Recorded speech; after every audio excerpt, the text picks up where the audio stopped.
उत्तर प्रदेश का एक सुंदर गांव खैरपुर। किसान और उसकी पत्नी आपस में बात कर रहे हैं। ओ महुआ, तूने फिर सुना वो रात वाली चीख? हाँ श्यामू, रात के ठीक 12 बजे जैसे कोई औरत चीख रही हो। रूह कांप गई मेरी। अरे, ये सब गांव के बूढ़े बरगद वाले भूत की कहानी है। तू भी मानने लगी? नहीं श्यामू, लेकिन आजकल जो हो रहा है वो कुछ और ही कहता है। पिछले महीने के 4 लोग उसी पेड़ के पास मरे मिले हैं। हाँ, ये बात सही है। और सबकी गर्दन टूटी हुई थी, जैसे किसी ने तोड़ी हो। गांव की पंचायत। अगले दिन। गांव वालों, अब बहुत हो गया। बरगद के पास अब कोई नहीं जाएगा, वो जगह शापित है। लेकिन मुखिया जी, हमें असली कारण जानना होगा। ऐसे डर के मारे हम कब तक छिपते रहेंगे? बेटा, डर की वजह असली है। बरगद का वो भूत कोई मामूली आत्मा नहीं, वो है ठाकुर भैरव सिंह की आत्मा। ठाकुर भैरव सिंह? वो तो 50 साल पहले मारा गया था ना? हाँ, और कैसे मरा वो भी एक रहस्य है।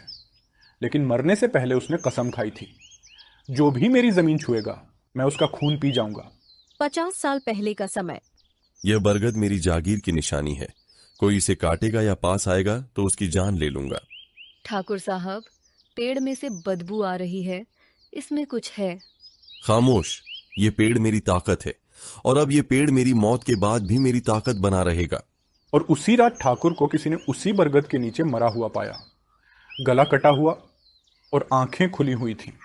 लेकिन अगर कोई ठाकुर को मार सकता है तो उसके भूत से भी निपटा जा सकता है। आसान नहीं है बेटा। इस भूत को मारने के लिए किसी ऐसे आदमी की जरूरत है जो निडर हो और जिसे गांव की जमीन की सच्चाई पता हो।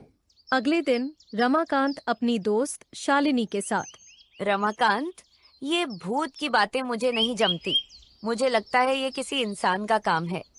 लेकिन शालिनी, गांव वालों की आंखों के सामने 4 लोग मारे जा चुके हैं, और वो भी बिना किसी हथियार के। तो चलो उस बरगद के पास आज रात। क्या तुम पागल हो गई हो? अगर डर गए तो सच कभी सामने नहीं आएगा। रात के समय बरगद के इलाके में चारों ओर अंधेरा, दूर कुत्तों के भौंकने की आवाज। रमाकांत, क्या तुमने देखा वो छाया पेड़ की डाली पर? हाँ, और देखो, वो कुछ बोल रही है। किसने मेरी नींद तोड़ी? किसने मेरे क्षेत्र में कदम रखा? ये भैरव सिंह की आत्मा है। मैं भैरव, जिसने भी मेरे पेड़ की जड़ें हिलाई, उसका अंत यही होगा। भागो शालिनी, ये कुछ अलग है, ये इंसानी नहीं। दोनों दौड़कर गांव लौटते हैं।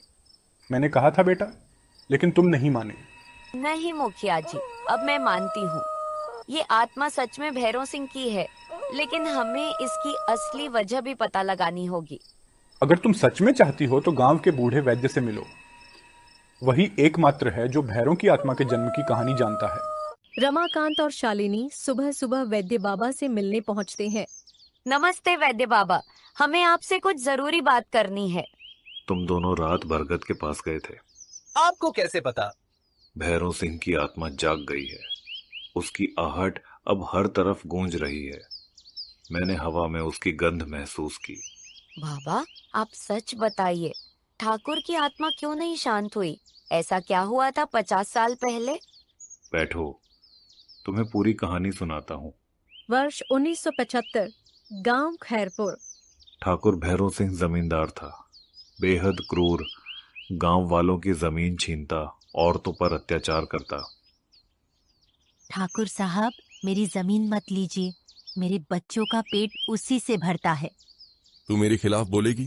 तुझे सबक सिखाना पड़ेगा। और उस रात गांव के 4 नौजवानों ने मिलकर उसे रोकने का फैसला किया। क्या उन्हीं लोगों ने ठाकुर की हत्या की? हाँ, लेकिन उसका खून बरगद की जड़ पर गिरा और बरगद ने उसकी आत्मा को समेट लिया। तो ये पेड़ उसकी कब्र बन गया? हाँ, और जब भी कोई उसकी जमीन या पेड़ को छूने की कोशिश करता है, वो आत्मा जाग जाती है। वैद्य बाबा की बात माननी चाहिए। हमें वो पुराना तांत्रिक बुलाना होगा जिसने पहले भी आत्माओं को शांति दी थी। क्या वो अब भी जीवित है? सुना है वो बंगाल के जंगलों में रहता है, पर उसे बुलाने का मतलब है आत्मा को सीधी चुनौती देना। और यही हमें करना होगा। रमाकांत, शालिनी और 2 अन्य गांव वाले वीरू और बबलू बंगाल के जंगल की ओर निकलते हैं। रमाकांत भाई, ये रास्ता सही है ना? 2 घंटे से जंगल ही खत्म नहीं हो रहा। वैद्य बाबा ने कहा था, नदी के किनारे वाला झोपड़ा, वहीं मिलेगा बाबा त्रिनाथ। धीरे धीरे वे उस झोपड़ी तक पहुंचते हैं। बाबा त्रिनाथ, हम आपकी मदद लेने आए हैं। तुम लोग खैरपुर से हो। बरगद की आत्मा फिर जागी है ना? हाँ बाबा, अब वो निर्दोषों की जान लेने लगी है। वापस गांव में रात का समय, बरगद के नीचे यज्ञ की तैयारी। ओम त्र्यंबकम यजामहे, आत्मा को शांति दो। बरगद कांपता है, हवा तेज होती है, भूत प्रकट होता है। मैं भैरों से, मेरी मौत का बदला अभी बाकी है, कोई नहीं बचेगा। तेरी शक्ति तुझे अपने पापों के कारण मिली है, पर अब समय है अंत का। मैं तुझे किसी को भी नुकसान नहीं पहुंचाने दूंगा। नहीं, मुझे चैन नहीं मिलेगा जब तक उन चारों का खून न बहा दूं। कौन 4? जिन लोगों ने मुझे मारा, उनके वंशज। मुखिया जी, अब तो साफ है, भूत अब सिर्फ निर्दोष नहीं मार रहा, वो बदला ले रहा है। लेकिन 50 साल पहले ठाकुर को किसने मारा था, ये तो किसी को नहीं पता था। मुझे नाम याद है, वीरन, लच्छू, हरीश और मोती। क्या ये चारों अब जीवित हैं? नहीं, लेकिन उनके बेटे बेटियां गांव में हैं। मतलब भूत अब उन्हें मारना चाहता है? तो हमें तुरंत उन चारों के वंशजों को ढूंढकर सुरक्षित स्थान पर ले जाना चाहिए। रमाकांत और शालिनी पहले वीरन के बेटे धनीराम को ढूंढते हैं। रमाकांत और शालिनी धनीराम के पास आते हैं। अरे नहीं भैया, मुझे मत ले जाओ, मैंने क्या बिगाड़ा है? भूत तुझे नहीं, तेरे खून को पहचानता है। चलो हमारे साथ तांत्रिक बाबा के पास। रात गांव के मंदिर में चारों वंशज छिपाए गए। मैंने सुरक्षा मंत्र पढ़ दिए हैं। जब तक ये चारों मंदिर के अंदर हैं, आत्मा कुछ नहीं कर सकती। अचानक आसमान में काले बादल छा जाते हैं और बिजली चमकने लगते हैं। ये क्या हो रहा है? मैं सब जानता हूँ, तुम मुझसे मेरे बदले का हक नहीं छीन सकते। तेरे कर्मों का अंत अब निश्चित है। तुझे इस धरती से मुक्त होना होगा, और ये 4 निर्दोष हैं। इनके बाप दादाओं ने मुझे जिंदा जलाया था, मेरे शरीर को बरगद के नीचे गाड़ा। वीरन, लच्छू, हरीश और मोती ठाकुर को रस्सियों से बांधते हैं। चिल्ला रहा होता है, छोड़ दो, मैं माफी मांगता हूँ। तूने कितनों को जिंदा जलाया, अब तेरी बारी है। वो उसे बरगद की जड़ के नीचे गड्ढे में दबाकर जलती लकड़ियां डाल देते हैं। मैं लौटूंगा, तुम सबके खून से प्यास बुझाऊंगा। हे भगवान, मतलब वो सच में जिंदा जलाया गया था? हाँ, और तभी उसकी आत्मा इतनी क्रोधित और असंतुलित है। क्या हम कोई समझौता नहीं कर सकते? नहीं, या तो बदला या विनाश। बाबा त्रिनाथ तैयारी करते हैं अंतिम यज्ञ की, आत्मा को बंद करने की प्रक्रिया।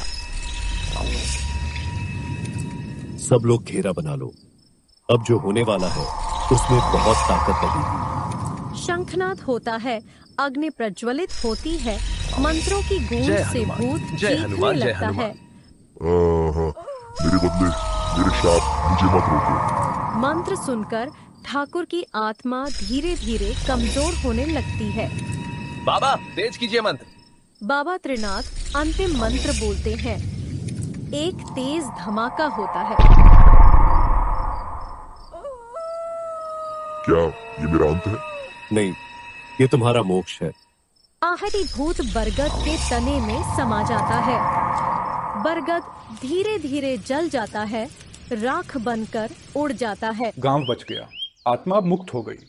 और यह सब तुम्हारे साहस के कारण संभव हो सका, रमाकांत और शालिनी। नहीं बाबा, ये गांव के हर उस इंसान की जीत है जिसने डर को हराया।